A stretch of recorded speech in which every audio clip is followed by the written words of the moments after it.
योग चूड़ामण्यक उपनिषद सामवेद से जुड़ा हुआ है और चूड़ामणि का अर्थ होता है मुकुट, यानी सिर पे आपके मुकुट है वो चूड़ामणि है। तो कहने का तात्पर्य यहाँ ये है, बहुत सिद्धि प्राप्त कर ले तो उनको कहा था शिरोमणि है, ये चूड़ामणि है, योग के क्षेत्र के ये मुकुट के समान है। ये योग चूड़ामण्यक उपनिषद में योग के 6 अंगों की चर्चा है, यानी षडांग योग की चर्चा है। और इसको याद करना बहुत ही आसान है। हम लोग पातंजल योग दर्शन के जो अष्टांग योग हम लोगों को याद है, उसमें यम नियम को हटा दीजिए तो हमारा आसन प्राणायाम प्रत्याहार धारणा ध्यान समाधि ये आपके षडांग योग में आ जाता है। तो याद करने के लिए कुछ अलग ऐसा नहीं है कि हमको याद करने के लिए सोचना पड़ेगा, क्योंकि अष्टांग योग का सबका याद होगा इतना तय है। तो उसी में से यम नियम निकाल दीजिए, आसन प्राणायाम प्रत्याहार धारणा ध्यान समाधि ये जो 6 अंगों की चर्चा है ये योग चूड़ामण्यक उपनिषद में ये है। और साथ ही 2 आसन की चर्चा है योग चूड़ामण्यक उपनिषद में। 2 आसन बताया गया है, सिद्धासन और कमलासन शब्द का इस्तेमाल किया गया है, ध्यान दीजिएगा, सिद्धासन और कमलासन। तो कमलासन मतलब पद्मासन को ही कमलासन का है, पद्म मतलब कमल ही होता है, लेकिन शब्द जो इस्तेमाल किया गया है वो कमलासन ही किया गया है। और इसी को जब हम लोग पीछे से थोड़ा देख लेते हैं तो उसमें जैसे कि योग कुंडल्य उपनिषद में 2 आसन बताए गए थे, पद्मासन और वज्रासन। कहते हैं जिन्होंने अपने शरीर के अंदर षट चक्र को महसूस नहीं किया, 16 आधार की उनको अपने शरीर में जानकारी नहीं है, त्रिलक्ष्य की जानकारी नहीं है, 5 आकाश की जानकारी नहीं है, उसे भला सिद्धि कैसे मिल सकती है। अब इसमें जो 6 चक्र हैं उसके बारे में देखिए, कमल दल पेटल्स उसके बताए गए हैं। आधार चक्र जिसको मूलाधार चक्र हम लोग कहते हैं, आधार उनको कहा गया है। आधार के बारे में कहा गया 4 दल वाला कमल होता है, 4 पेटल्स होते हैं। स्वाधिष्ठान उसके बाद है तो उसमें होते हैं 6। नाभि में मणिपुर चक्र है तो उसमें है 10, 6 और 4 10। हृदय में पद्म चक्र है, वो हुआ आपका 12 दल वाला कमल। उसके बाद विशुद्धि चक्र 16 पेटल्स वाला 16 दल वाला है। भूमध्य में 2 दल वाला होता है। और ब्रह्मरंध्र के महापथ में, यानी कि जो सहस्रार चक्र जिसको कहते हैं उसको ऐसे कहा, ब्रह्मरंध्र में सहस्त्र दल वाला कमल स्थित है। ये कम हो गया है। उसके बाद कुंडलिनी के बारे में कहा गया है कि पहला चक्र आधार चक्र है, दूसरा चक्र स्वाधिष्ठान चक्र है, दोनों के बीच में योनि स्थान है जिसे कामरूप कहा गया। अगर कामरूप पूछा जाए कहाँ पर है तो वो मूलाधार और स्वाधिष्ठान के बीच में बताया गया कामरूप स्थान है, योनि स्थान या कामरूप स्थान कहते हैं। उसके बाद का गुदा स्थान में 4 दल वाला कमल है जिसे काम कहा जाता है। उसी के बीच में सिद्ध पुरुषों ने पश्चिम की तरफ मुख किए हुए महालिंग बताया है।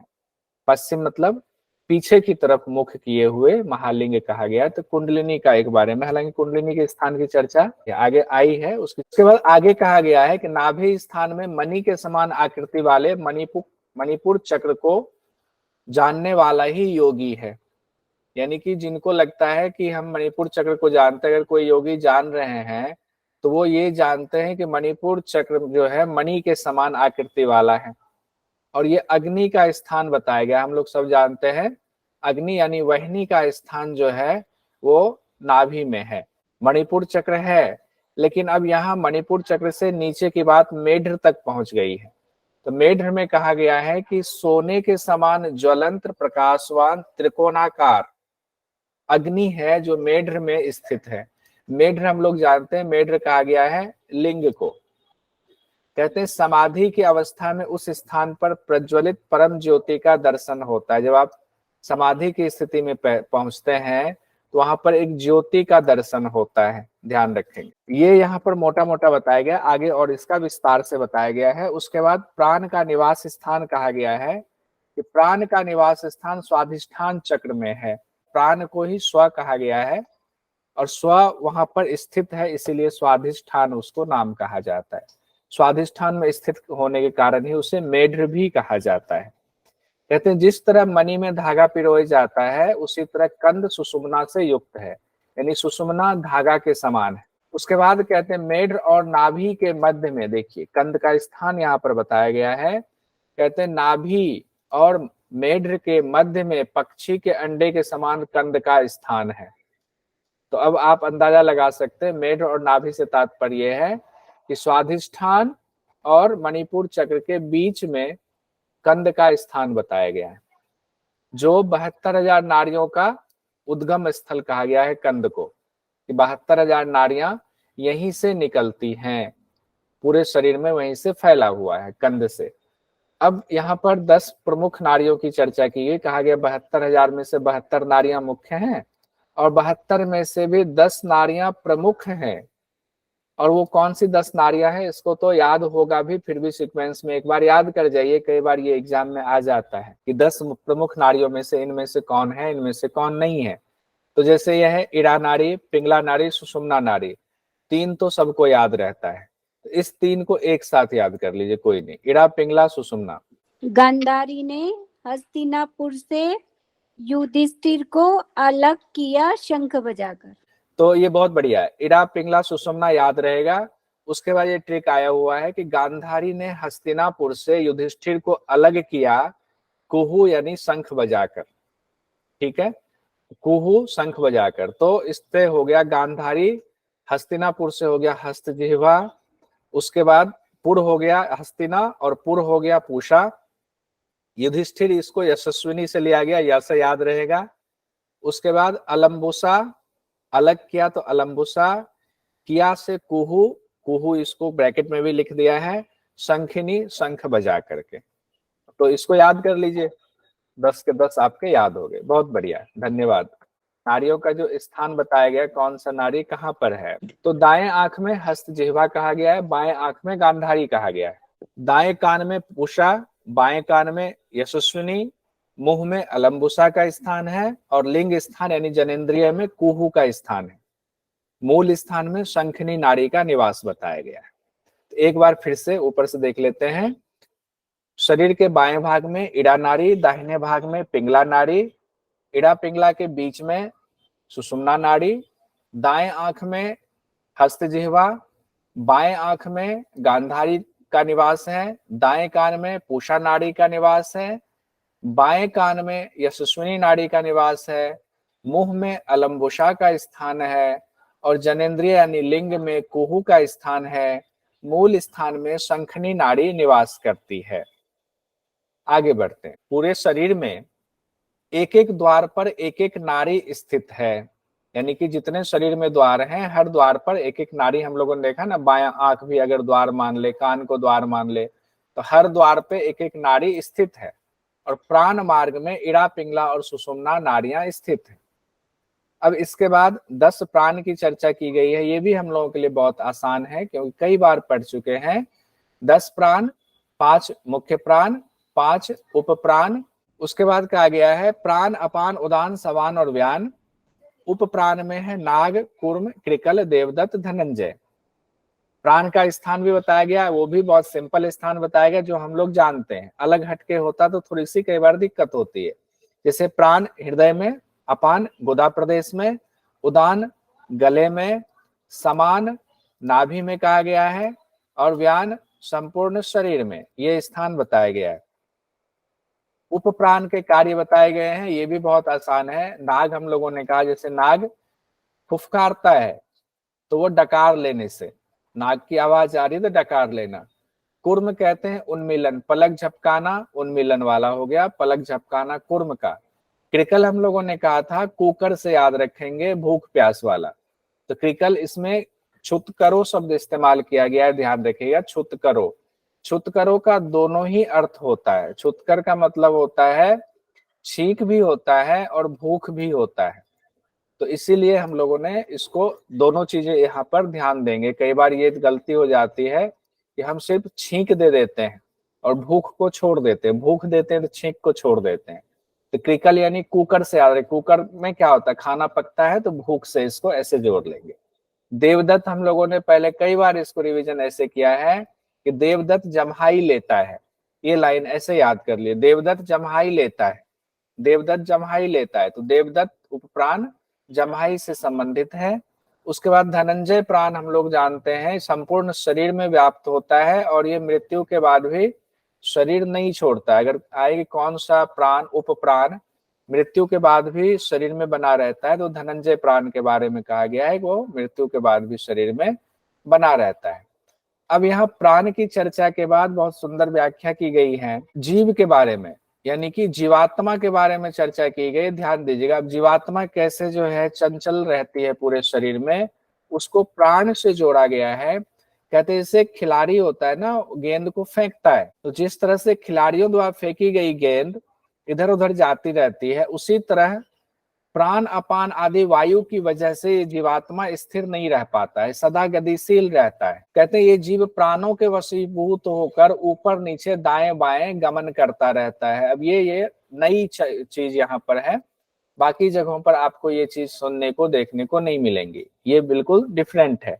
तो क्या कहा गया है कि जीवात्मा जो है, यानी जीव जो है शरीर में ऊपर नीचे दाएं बाएं गमन करता रहता है। और क्यों गमन करता है, तो प्राण अपान के वशीभूत रहता है वो। इसकी तुलना और आगे की गई है बड़ी सुंदर से। कहते हैं जैसे मान लीजिए एक पक्षी हो और पक्षी के पाँव में कोई जो है आपने रस्सी बांध दी है, अब पक्षी उड़ रहा है, उड़ के कहाँ तक जाएगा बेचारा, जहां तक जितनी लंबी रस्सी होगी उतनी ही जाएगा।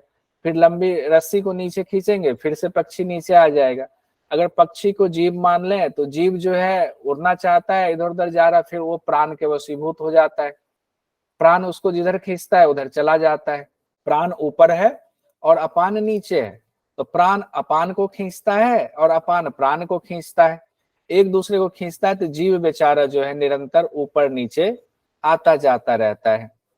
कहते हैं जो इस प्रक्रिया को समझ जाता है वो योगविद हो जाता है, योग वेदता हो जाता है। क्योंकि जब हम इस चीज को समझ जाएंगे तो इससे छुटकारा पाने के लिए हम प्राणायाम का अभ्यास करेंगे, प्राण को कंट्रोल में करेंगे। इसीलिए प्राण को कंट्रोल में किया जाता है, क्योंकि प्राण ऊपर नीचे इधर उधर हो रहा है। अब जीव उसके वशीभूत होकर के इधर उधर जा रहा है, तो उसको स्थिर करना, स्थिर करने के लिए पहले प्राण को स्थिर करना पड़ेगा। आगे इसमें कहा गया हंस मंत्र का जाप चलता रहता है। अब हम लोग जानते हैं हंस मंत्र का जाप श्वास के साथ, यानी पूरक और रेचक जो हम करते रहते हैं, उसमें अनायास ही हंस मंत्र का जाप होता है। तो ध्यान रखें, कई बार ये आ जाता है एग्जाम में, जब आप पूरक कर रहे यानी श्वास ले रहे हैं तो कौन सी ध्वनि आ रही है। कहते हैं जो श्वास स ध्वनि के साथ अंदर आता है, यानी कि जब पूरक कर रहे हैं तो स ध्वनि का उच्चारण होता है, और जब आप रेचक कर रहे होते श्वास बाहर निकाल रहे होते हैं, ह ध्वनि के साथ श्वास बाहर निकलती है। तो ये जीव सदैव हंस मंत्र का जाप करता रहता है, ये ध्यान रखेंगे। तो ये भी एग्जाम में कई बार आ जाता है। हंस मंत्र का जाप की संख्या कितनी बताई गई है, तो बताई गई है 21,600 बार। 21,600 बार यानी 24 घंटे में हंस मंत्र का जाप होता है। इसी को अजपा गायत्री कहा गया है, यानी कि अजपा जब भी शब्द इस्तेमाल कर देते हैं ना, वही अजपा गायत्री है, जो लगातार निरंतर चलता रहता है हंस मंत्र का जाप। और इसके बाद अजपा गायत्री का महत्व बताया गया है। कहते हैं इसके समान ना कोई विद्या है, ना कोई जप है, ना कोई ज्ञान पहले हुआ है, ना भविष्य में होगा। यह गायत्री प्राण को धारण करने वाली प्राण विद्या है, यह महाविद्या है। जो कुंडलिनी से उद्भूत है, जो कुंडलिनी से उद्भूत हो रहा है, जो यह जान लेता है इन रहस्यों को, वह वेद वेदता कहलाता है। अब कहा गया कुंडलिनी के बारे में, जो हमने ऊपर कहा कि नीचे जानकारी दी गई है, विस्तार से भी बताया गया है। कहते कुंडलिनी शक्ति कंद के ऊपर 8 कुंडल की आकृति लगाए ब्रह्म द्वार को अपने मुख से ढककर सोई रहती है। मुख से ढककर सोई रहती है, सब जगह है, लेकिन एक चीज जो यहाँ अलग है वो है 8 कुंडल की आकृति लगाए। ध्यान रखिए, ये इसमें अलग है, तो इसको हम ध्यान रखेंगे। 8 कुंडल की आकृति लगाए कहाँ पर बात की गई है, तो ये कहा गया है योग चूड़ामण्यक उपनिषद में। योग चूड़ामण्यक उपनिषद में कहा गया है। वहनी योग तो हम लोगों ने पढ़ा हुआ है, जब उड़ान बंद का अभ्यास हम करते हैं, मूल बंद का अभ्यास करते हैं, तो हम लोगों ने पढ़ा हुआ है क्या होता है, अग्नि प्रज्वलित होने लगती बहुत ज्यादा हमारे नाभि प्रदेश। अग्नि इस कदर प्रज्वलित हो जाती है तो वहनी योग यानी कि अग्नि से प्रताड़ित होकर के सुषुम्ना का जागरण होता है। और मन और प्राण वायु के साथ, ये ध्यान दीजिएगा, यहाँ पर कहा गया कुंडलिनी मन और प्राणवायु दोनों के साथ सुषुम्ना में प्रवेश करती है। ये ध्यान देने वाली बात है। अब आगे कहा गया है कुंडलिनी जागरण क्यों जरूरी है, तो कहते हैं जिस तरह से चाबी से आप अपने घर का दरवाजा खोलते हैं फिर घर में प्रवेश करते हैं, उसी तरह से कुंडलिनी के द्वारा आपके मोक्ष का दरवाजा खुलता है। अगर आपको मोक्ष चाहिए तो कुंडलिनी चाबी के समान है, और कुंडलिनी जब जागृत हो गया तो आप तभी आपको मोक्ष की प्राप्ति हो सकती है। बिना कुंडलिनी जागरण के आपको मोक्ष की प्राप्ति नहीं हो सकती है। उसके बाद प्राणायाम के बारे में यहाँ पर थोड़ा सा बताया गया है, ज्यादा नहीं बताया गया है। कहते हैं दृढ़ता पूर्वक पद्मासन लगाकर दोनों हाथों को गोद में संपुटित कर लेंगे, फिर ठोड़ी को छाती से लगाएंगे यानी कि चिन लॉक करेंगे। उसके बाद ब्रह्म में ध्यान को एकाग्र करेंगे और बारंबार श्वास को भीतर खींचे बाहर निकाले। प्राण वायु को नीचे करें, अपान वायु को ऊपर उठाएं, यानी प्राण अपान को मिलाने की बात की गई है। कहते इस तरह करने से क्या होगा, जब आप प्राणायाम करते हैं प्राण अपान को आप मिलाते हैं, प्राण को नीचे अपान को ऊपर करते हैं, दोनों का मिलन होता है, तब अपूर्व शक्ति अतुल्य शक्ति आपकी अनुभूति होती है शरीर में। शरीर इतना शक्तिमान हो जाता है आपका। अब आगे फिर जो है प्राणायाम के बारे में विधि बताई गई है, तो चिंता ना करें कि यहाँ पर इतना ही थोड़ा सा बस टच किया गया है। उसके बाद कहा गया प्राणायाम के दौरान जो पसीना निकले तो उसे क्या करना चाहिए, तो शरीर में ही उस पसीने की मालिश कर लेनी चाहिए, शरीर में ही उसको मसल लेना चाहिए, मर्दन कर लेना चाहिए। अब इसी दौरान कहा गया है कि भोजन कैसा करना चाहिए, तो कटु अम्ल लवण वाले पदार्थों का त्याग करना चाहिए। और फिर करना क्या, कैसा भोजन चाहिए, त्याग तो इनका कर दिया। क्षीर भोजनम समाचरेत कहा गया, दूध और दूध से बने भोजनों का प्रयोग करना चाहिए। उसके बाद कहा गया 1 साल में किसको सिद्धि मिल जाती है, यहीं पर कहा गया है, ये भी हम लोग पहले पढ़ चुके हैं। ब्रह्मचारी, मिताहारी और योग परायण को 1 साल में ही सिद्धि मिल जाती है, इसमें कोई संदेह नहीं करना चाहिए। ब्रह्मचारी, मिताहारी, योग परायण को 1 साल में सिद्धि मिल जाती है, इसमें कोई संदेह नहीं है। मिताहार के बारे में जैसे हठ प्रदीपिका में कहा गया, जैसे योग कुंडल्य उपनिषद में कहा गया, वैसे ही योग चूड़ामण्यक उपनिषद में भी कहा गया है। क्या कहा गया, सुस्निग्ध मधुर आहारश्च चतुर्थांश विवर्जितः भुंजते शिव संप्रीत्या मिताहारी स उच्यते। यानी कि सुस्निग्ध भोजन हो, मधुर हो, ये आहार होना चाहिए। और कैसे, कितना होना चाहिए, चतुर्थांश विवर्जितः यानी चौथाई भाग खाली छोड़ना चाहिए। और इसकी व्याख्या हम लोग कई बार पढ़ चुके हैं। चतुर्थांश विवर्जित का अर्थ यह है चौथाई भाग खाली छोड़ें, 1/4 भाग पानी से भरें और आधा हिस्सा भोजन से यानी अन्न से भरने की बात की गई है। उसके बाद शिव को अर्पित करते हुए भोजन करना चाहिए, यही मिताहार है। सुस्निग्ध मतलब होता है चिकना, मधुर मतलब मीठा। उसके बाद मुद्रा के बारे में बताया गया। मुद्रा की बहुत ज्यादा जिक्र तो नहीं है योग चूड़ामणि उपनिषद में, लेकिन कुछ जैसे कि महामुद्रा और खेचरी मुद्रा के बारे में बताया गया है, लेकिन कुछ मुद्राओं का और अलग से नाम भी दिया गया है। कहते हैं महामुद्रा, नभो मुद्रा, उड़ियान बंद, जालंधर बंद, मूल बंद, इनको जो जानता है वह योगी मुक्ति को प्राप्त करता है। यानी कि मुक्ति प्राप्त करने के लिए आपको मुद्राओं का भी ज्ञान होना चाहिए। और यहाँ पर उड़ियान बंद को मृत्यु मातंग केसरी कहा गया है, यानी कि मृत्यु रूपी हाथी के लिए सिंह के समान, मातंग मतलब हाथी, मृत्यु मतलब मृत्यु रूपी हाथी, उसके लिए सिंह के समान, यानी सिंह जो है उस हाथी को मार देता है। ये किसके लिए इस्तेमाल किया गया है, तो उड़ियान बंद के लिए इस्तेमाल किया गया है, मृत्यु मातंग केसरी। केसरी मुद्रा के बारे में ये कहा गया कि दृष्टि को भूमध्य में लगाकर रखेंगे और जिह्वा को कपाल कुहर में प्रवेश कराएंगे, यह खेचरी मुद्रा है, ध्यान रखिएगा। खेचरी मुद्रा के बारे में बता दिया गया। और उसके बाद खेचरी मुद्रा का फल बताया गया है।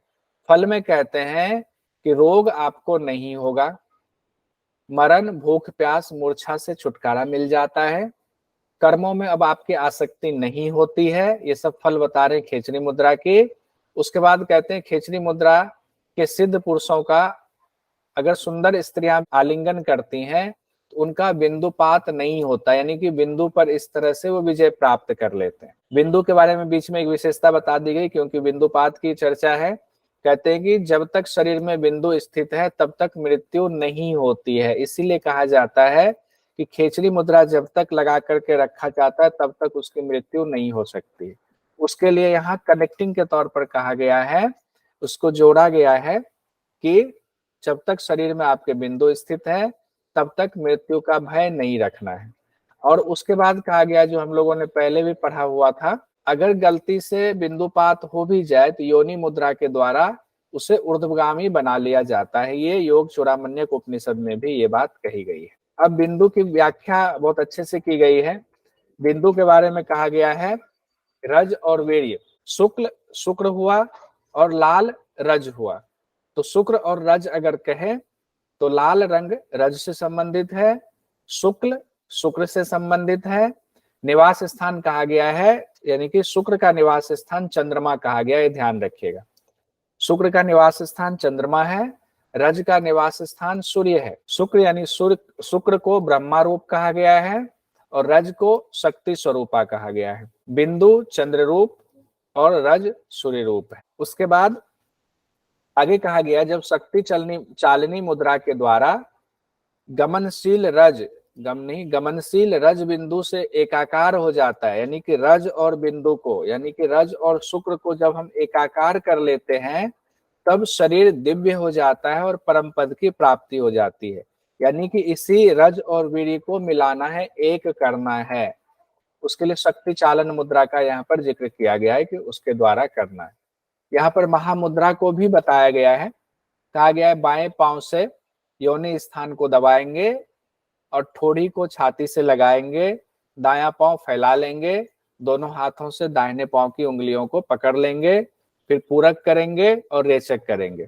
तो उसकी विधि हम लोग जानते हैं, पहले पढ़ चुके हैं। यहाँ पर बहुत ज्यादा विस्तार तो नहीं दिया गया है, लेकिन दिया गया पूरक करें फिर रेचक करेंगे। तो बीच में कुंभक भी हम लोग करते हैं। दोनों तरफ से ये अभ्यास करने को कहा गया है, बाईं तरफ से करेंगे, दाहिनी तरफ से भी करेंगे। और महामुद्रा का फल बताया गया है, ये थोड़ा सा इंपॉर्टेंट है, ये देख लीजिएगा। फल में कहा गया कि पथ्य अपथ्य कुछ भी आप खाते हैं वो पच जाता है। अब विश्व भी अमृत के समान हो जाता है, महामुद्रा के अभ्यास में कहा गया है। साथ ही रसहीन भोजन भी आप करते हैं वो भी सरस हो जाता है। रसहीन भोजन को भी अगर आप करते हैं तो आपको ये नहीं होता है कि ये रसहीन है, फिर आपको रस का कुछ पता ही नहीं चलता है।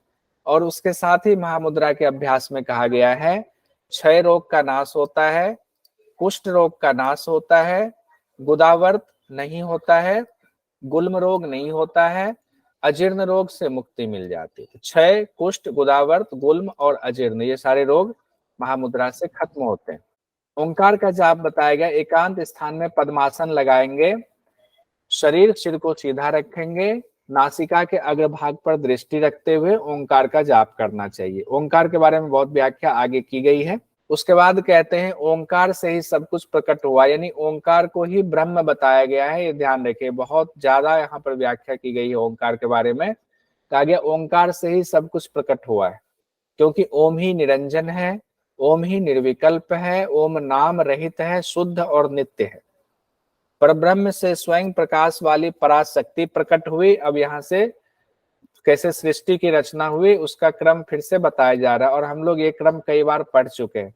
ये वाला तो कई बार पढ़ा जा चुका है और एग्जाम में आता है कि आकाश कहाँ से प्रकट हुआ है, आत्मा से हुआ है। कहाँ से हुआ है ध्यान रखिएगा, आकाश का जो उत्पत्ति हुई वो आत्मा से हुई है, जो ये लाइन कहा गया है। आत्मा से आकाश की उत्पत्ति हुई, फिर आकाश से वायु की उत्पत्ति हुई, वायु से अग्नि की उत्पत्ति हुई, अग्नि से जल की उत्पत्ति हुई, जल से पृथ्वी की उत्पत्ति हुई। यही सीक्वेंस बताया गया है बाकी जगहों पर भी। उसके बाद इस पांचों के बारे में कहा गया, पांचों के देवता कौन है इस तरह से बताया गया है। तो आकाश, वायु, अग्नि, जल और पृथ्वी। नीचे से देखें तो ब्रह्मा भगवान पृथ्वी तत्व से जुड़े हैं, उनके भगवान हैं। विष्णु भगवान जल तत्व के देवता, रुद्र देवता अग्नि के, ईश्वर वायु के और सदाशिव आकाश के। ये कुछ याद आ रहा है, घेरन संहिता में हम लोगों ने पढ़ा था जब पंचधारणा, तो उसमें ऐसे सीक्वेंस से आगे बढ़ा गया था। ब्रह्मा, विष्णु, रुद्र ईश्वर और सदाशिव। अब इसमें बताएगा ब्रह्मा भगवान को रजोगुण, विष्णु भगवान का सतोगुण बताया गया है और रुद्र का बताया गया है तमोगुण। और इसमें साफ साफ लिखा हुआ है ब्रह्मा भगवान उत्पत्ति करने वाले हैं, विष्णु भगवान पालन करने वाले हैं और रुद्र संहार करने वाले, जो कि हम लोग आपस में चर्चा करते हैं ना, ऐसे ये तो पूरे हिंदुस्तान में फैला हुआ है। ब्रह्मा जी ने उत्पत्ति की, विष्णु भगवान पालन पोषण करते हैं, भगवान शिव संहार करते हैं। ये योग चूड़ामण्यक उपनिषद में कहा गया है। सृष्टि की उत्पत्ति के लिए ब्रह्मा जी को उत्पन्न किया गया, पालन के लिए विष्णु जी को उत्पन्न किया गया और विनाश के लिए रुद्र भगवान आए और भोगने के लिए इंद्र की उत्पत्ति हुई। ये सारे देव आ गए, लेकिन इन देवताओं में भी सबसे पहले कौन आए? तो ब्रह्मा भगवान सबसे पहले आए। इसीलिए उनको कहा जाता है सभी देवताओं में सबसे पहले ब्रह्मा भगवान की उत्पत्ति हुई। फिर ब्रह्मा जी ने लोक बनाए, बाकी देवों को बनाया, त्रियक बनाया, नर और स्थावर, इन सब की उत्पत्ति की। नहीं, जितनी चीजों की उत्पत्ति उसके बाद हुई सब ब्रह्मा भगवान ने उत्पत्ति की। उसके बाद योग चूड़ामण्यक उपनिषद में 3 शरीर जो है, स्थूल, सूक्ष्म और कारण शरीर, इसकी चर्चा है।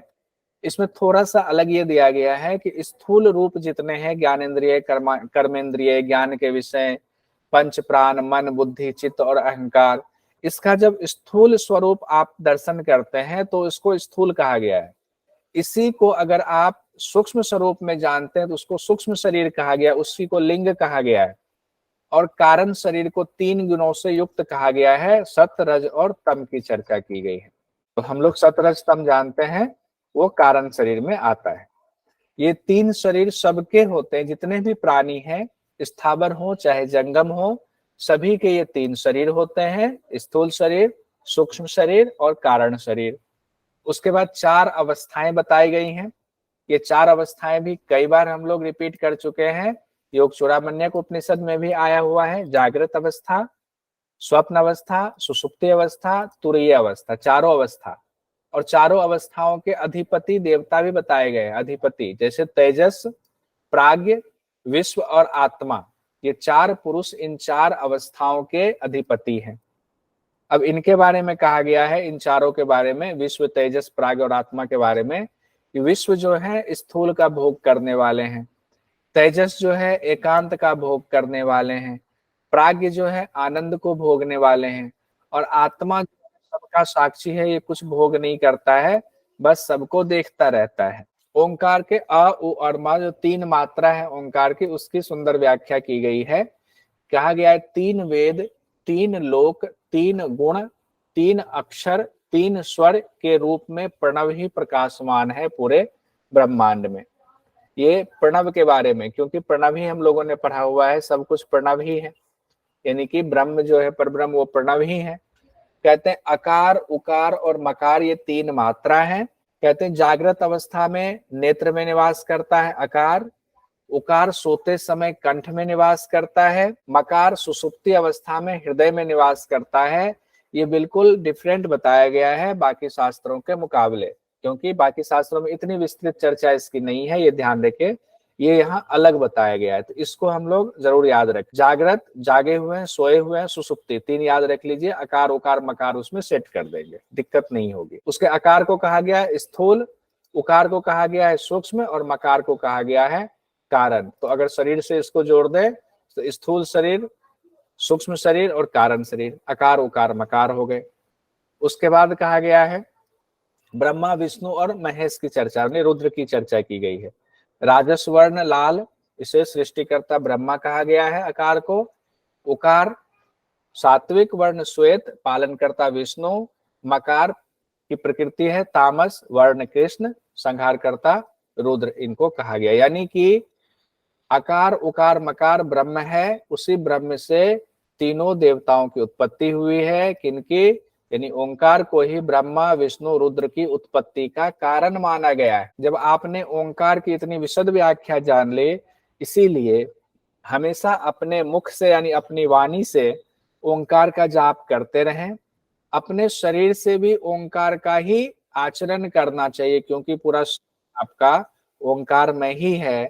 मन से उसी का जाप भी करना चाहिए। एक चीज यहाँ पर जो खास दी गई है, हम लोग जनरली करते हैं ना, ओंकार है मतलब पूजा पाठ कर रहे हैं तो नहा धो करके हम पवित्र होंगे तभी करेंगे।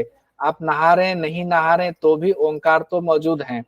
कहते हैं पवित्र या अपवित्र किसी भी अवस्था में है आप, मन से पवित्र रहे और ओंकार का जाप हमेशा करते हैं, ओंकार में हमेशा रहें, लीन रहे, तो आप ऐसा करने पर पाप में नहीं फंसते, आप निर्लिप्त रहते हैं। अब एक बार यहां से यहां तक हो गया ओंकार का। अब प्राणायाम के बारे में, जो ऊपर से प्राणायाम का थोड़ा सा बताया गया था कि प्राणायाम करेंगे तो क्या होगा, कैसे होगा, अब प्राणायाम की पूरी विधि बताई जा रही है। अब प्राणायाम की विधि बताने से पहले थोड़ी विशेषता और बताई जा रही है। तो प्राणायाम के बारे में कहा गया, जब तक वायु चलती रहती है तब तक बिंदु भी चलायमान होता है। हम लोगों ने पढ़ा था ना, चले वाते चलम चित्तम, तो यहाँ कहा गया चले वाते चलम बिंदु शब्द का इस्तेमाल किया है। जब तक वायु चलती है तब तक बिंदु भी चलायमान होता है, और वायु के स्थिर होने पर योगी स्थिरता को प्राप्त हो जाता है। इसीलिए प्राणायाम का अभ्यास करना चाहिए। पहले तो ये बताया गया प्राणायाम क्यों करना चाहिए, तो आपकी वायु चलेगी तो बिंदु चलायमान होगा, बिंदु को रोकना है, आपको स्थिरता प्राप्त करनी है तो वायु को स्थिर कीजिए, प्राणायाम से वायु स्थिर होगा। और ऊपर बताया गया है कि जीव जो है प्राण के वशीभूत होकर के ऊपर नीचे बाएं दाएं होता रहता है। अब कहते हैं ब्रह्मा भगवान भी मृत्यु यानी काल के भय से प्राणायाम का अभ्यास करते रहते हैं। अब उसके बाद नारी शोधन की बात की गई कि नारियों की शुद्धि होगी तब जो है आपका प्राण सही से स्थिर हो पाएगा। तो नारियों की शुद्धि करनी चाहिए। कहते हैं बद्ध पद्मासन लगाएं, बाई नासिका से पूरक करें, यथाशक्ति कुंभक करें और फिर सूर्य नाड़ी से रेचक कर दें। अब यहाँ पर जो एक खास बात बताई गई है इसको नोट कर सकते हैं। योग चूड़ामण्यक उपनिषद के मुताबिक कहा गया जब पूरक करेंगे तो गाय के दूध के समान श्वेत वर्ण का ध्यान करेंगे, कि गाय के दूध के समान श्वेत वर्ण का ध्यान करेंगे जब पूरक कर रहे होंगे। और जब रेचक कर रहे होंगे तो हृदय कमल में ज्वाला सदृश भगवान सूर्य का ध्यान करेंगे। उसके बाद नारी शोधन का फल बताया गया है। कहते हैं वायु के धारण करने की क्षमता आ जाती है आपके, कुंभक करते करते आरोग्यता आती है, जठराग्नि प्रदीप्त होती है और दिव्य नाद सुनाई देने लगता है। ये नारी शोधन प्राणायाम की बात की गई। आपको अगर आए ओंकार प्राणायाम, ये ध्यान रखिएगा, यहाँ पर एग्जाम की दृष्टि से थोड़ा महत्वपूर्ण है ये। ओंकार प्राणायाम की चर्चा किस उपनिषद में की गई है, तो ओंकार प्राणायाम की चर्चा योग चूड़ामण्यक उपनिषद में की गई है। कहा गया पूरक कुंभक और रेचक ये तीनों साक्षात प्रणव के ही रूप हैं। ऐसा चिंतन करते हुए 12 मात्रा युक्त प्राणायाम करना चाहिए। इसी को ओंकार प्राणायाम कहा गया। अब आपसे पूछ ले कि ओंकार प्राणायाम क्या होता है, तो हम सीधा कहेंगे कि पूरक कुंभक और रेचक तीनों को प्रणव ही माना गया, ओंकार ही माना गया। जब इस भाव के साथ हम 12 मात्रा युक्त प्राणायाम करते हैं तो ये ओंकार प्राणायाम योग चूड़ामण्यक उपनिषद में कहा गया। बहुत सिंपल है। तो 12 मात्रा युक्त का मतलब आगे अगले मंत्र में उसको क्लियर किया गया है। पूरक 12 मात्रा, कुंभक 16 मात्रा, रेचक 10 मात्रा। ये ध्यान रखिए 12, 16 और 10 की चर्चा है यहाँ पर। हम लोग जनरली जो पहले पढ़ा हुआ है उसको अभी यहाँ पर लागू नहीं करेंगे। यहाँ 12, 16 और 10 ये याद रखना पड़ेगा आपको। 12, 16 और 10 पूरक कुंभक रेचक। तो 12, 16 और 10 ओंकार प्राणायाम है। अब इसी में 3 कैटेगरी बांटी गई है। क्या? अधम, मध्यम और उत्तम। अधम कैटेगरी वाला हो गया 12, 16 और 10, इसको अधम कैटेगरी वाला कहेंगे। मध्यम कैटेगरी इसका डबल कर दीजिए, तो 12 का डबल हो गया 24, 16 का डबल हो गया 32 और 10 का डबल 20। तो मध्यम अवस्था होगी ये। और उत्तम अवस्था उसको ट्रिपल कर दीजिए, 3 गुना कर दीजिए, तो वो उत्तम अवस्था बताया गया है मंत्र में। साफ साफ कहा गया है कि 36, 48 और 30 जब आप इस रेशियो में प्राणायाम करते हैं, पूरक कुंभक रेचक करते हैं, तो ये उत्तम अवस्था है। अधम अवस्था में कहा गया पसीना आता है, मध्यम अवस्था में शरीर में कंपन होता है, उत्तम अवस्था में आसन से ऊपर उठ जाता है योगी। ये आपका तीनों अवस्था बताया गया है।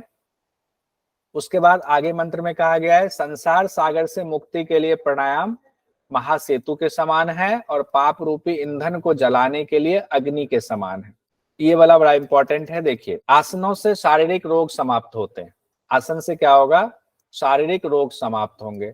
प्राणायाम से पापों का नाश होता है। प्राणायाम से पापों का नाश होता है। पहला तो याद रहेगा, आसन से शरीर के रोग खत्म होते हैं, प्राणायाम, पा से पाप, और प्रत्याहार मानस रोग खत्म होता है। हम लोग जानते हैं ना, मन को कंट्रोल करना, इंद्रियों को कंट्रोल करना प्रत्याहार है, तो उसको ऐसे याद कर लेंगे, प्रत्याहार से मानस रोग खत्म होता है योग चूड़ामण्यक उपनिषद के मुताबिक। धारणा से मन धैर्यवान होता है, ये भी बहुत सिंपल है, धारणा से धैर्यवान, ये भी याद रह जाएगा। तो कहा गया धारणा से मन धैर्यवान होता है, और समाधि से तो शुभ अशुभ कर्म समाप्त हो जाते हैं। शुभाशुभ में दो जुड़ा हुआ है, शुभ और अशुभ, यानी पाप और पुण्य सभी कर्म जो है समाप्त हो जाते हैं और मुक्ति मिल जाती है। ये कहा गया समाधि के बारे में। अब यहाँ जो बाकी शास्त्रों के मुकाबले अलग है और अनोखा है, वो ये वाला टेबल है। यहाँ कहा गया है, इसको अभी याद हो जाएगा, बहुत ज्यादा दिक्कत नहीं है कोई। 12 बार आपने प्राणायाम किया तो प्रत्याहार की स्थिति बनती है, 12 बार प्रत्याहार से धारणा की स्थिति बनती है, और 12 बार धारणा से ध्यान की स्थिति बनती है, और 12 बार ध्यान से समाधि की स्थिति बनती है। 12 बार कहा गया है, ये ध्यान रखिएगा। एक बार फिर से देख लीजिए, 12 बार प्राणायाम करेंगे तो प्रत्याहार की स्थिति यानी प्रत्याहार हो जाएगा, और 12 बार प्रत्याहार करेंगे तो धारणा की स्थिति होगी, और 12 बार धारणा करेंगे तो ध्यान की स्थिति होगी, और 12 बार ध्यान करेंगे तो समाधि की स्थिति होंगी, और समाधि की स्थिति होने से शुभ और अशुभ कर्म जो है वो समाप्त हो जाते हैं। नाद किस तरह से सुनाई देता है, इसकी भी चर्चा की गई है। कहते हैं दोनों पांव की एड़ी को मेढ अर्थात सिमनी स्थान में लगाकर बैठेंगे, सिंपल यही कहा गया है। तो इसको हम ये मानकर चलते हैं कि सिद्धासन की बात कर रहे होंगे, कि दोनों पैरों की एड़ियों को मेढ से लगाएंगे तो सिद्धासन में हम लोग तकरीबन ऐसे स्थिति बनाते हैं। उसके बाद कहा गया है आंख कान नाक को उंगलियों से बंद कर लेंगे, यानी कि षणमुखी मुद्रा लगाने की बात की जा रही है। उसके बाद मुंह से वायु खींचेंगे, देखिए मुंह से वायु का पूरक करेंगे, और अपान को ऊर्ध्वगामी करेंगे, यानी कि जब हमने श्वास ले लिया तो अब श्वास को हमने रोक लिया, यानी कुंभक किया मुंह से पूरक करने के बाद। और कुंभक करने के बाद क्या यहाँ कह रहे हैं, अपान को ऊर्ध्वगामी करके हृदय प्रदेश में ले आएंगे, यानी कि प्राण में मिलाएंगे। अपान को कहाँ मिलाएंगे, समान प्रदेश नाभि में नहीं मिलाने की बात कर रहे हैं, कह रहे अपान को ऊपर उठाते उठाते हृदय प्रदेश में लेकर आ जाए, ये थोड़ा सा अलग है। उसके बाद कहते हैं जब दोनों को मिला लें तो फिर उस हृदय प्रदेश से भी उसको ऊर्ध्वगामी करेंगे, फिर वो जो प्राण है आपका अपान से मिला हुआ उसको ऊर्ध्वगामी करके मस्तिष्क में स्थिर करेंगे। अब यहां तक हमने मस्तिष्क में स्थिर कर दिया, ठीक है, और मन को अब उसी में लगा देंगे। कहते हैं इससे क्या होता है, योगियों को समत्व भाव प्राप्त होता है, और समत्व भाव प्राप्त होने के साथ साथ जब हम उस प्राण को मस्तिष्क में स्थिर करके मन को उसमें लगा देते हैं तो हमें महान ध्वनि सुनाई देने लगता है, यानी कि उस समय एक से एक ध्वनि सुनाई देने लगता है, और घंटा आदि वाद्य सुनाई देते हैं, और नाद योग की सिद्धि प्राप्त होती है। इसमें बहुत ज्यादा व्याख्या नहीं की गई है सीक्वेंस से, कि पहले जो है स्थूल नाद फिर सूक्ष्म नाद, ऐसा बताया तो नहीं गया है कि महान नाद तो भयंकर नाद की बात की जा रही है, उसके बाद घंटा आदि के बाद सुनाई देते हैं, तो इसका मतलब है कि उससे फिर सूक्ष्म की तरफ आते हैं, और इस तरह से नाद योग की सिद्धि प्राप्त होती है। उसके बाद आगे कहा गया है कि प्राणायाम के अभ्यास से क्या होता है, कहते हैं प्राणायाम का सही अभ्यास करेंगे तो सारे रोग आपके खत्म हो जाते हैं, लेकिन अगर आप गलत अभ्यास करेंगे तो वायु के होने से खांसी, श्वास, हिचकी, सिर कान और आंख की पीड़ा और नाना रोग होते हैं। कहा गया जिस तरह हाथी, सिंह और बाघ को धीरे धीरे वश में किया जाता है, उसी तरह प्राण वायु को धीरे धीरे वश में करना चाहिए। जल्दबाजी प्राणायाम करते समय बिल्कुल नहीं करना चाहिए। कहते हैं यदि साधक, इसमें साफ साफ ये लिखा हुआ है मंत्र में, ध्यान रखिएगा, यदि साधक ऐसा नहीं करता है तो उसका विनाश हो जाता है। अब ये बात भी लिखी हुई है। योग चूड़ामण्यक उपनिषद संपूर्ण होता है।